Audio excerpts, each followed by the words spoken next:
आता वाद मर्सिडीजचा आहे आणि तो वाद मर्सिडीजच्या वेगाहून गतिमान सुरू आहे। अर्थातच बोलतोय आपण नीलम गोरे यांच्या वक्तव्यावर।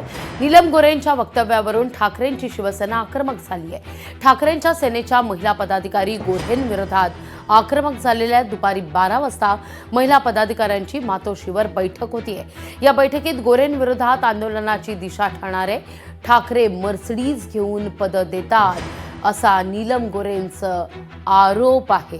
नीलम गोरेंनी हे वक्तव्य केलेलं आहे आणि यानंतर मात्र मातोश्रीतील महिला आघाडी, ठाकरेंच्या शिवसेनेतील महिला आघाडी आता आक्रमक झाली आहे। पुणे महिला आघाडीच्या संघटक रंजना नेवाळकर यांच्या अध्यक्षतेखाली महिला पदाधिकाऱ्यांची बैठक होणार आहे।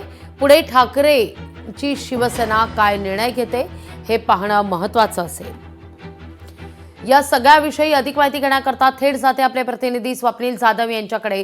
स्वप्नील, काय अधिक माहिती या सगळ्या संदर्भात? दुपारी 12 वाजता मातोश्रीवर महिला आघाडीची बैठक होतीये।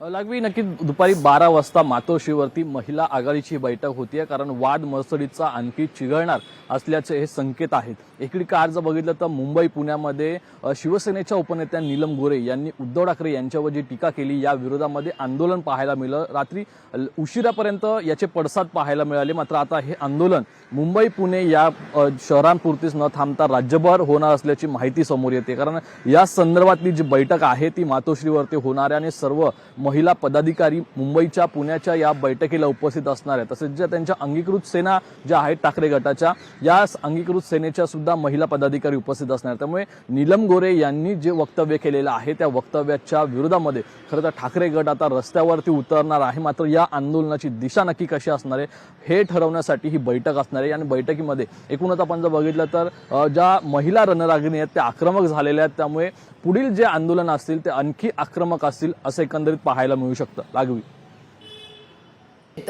स्वप्नील, धन्यवाद तुम्ही दिलेल्या एकूणच सविस्तर माहिती करता। लोकशाही मराठी ऐका, पहा, जागरूक रहा।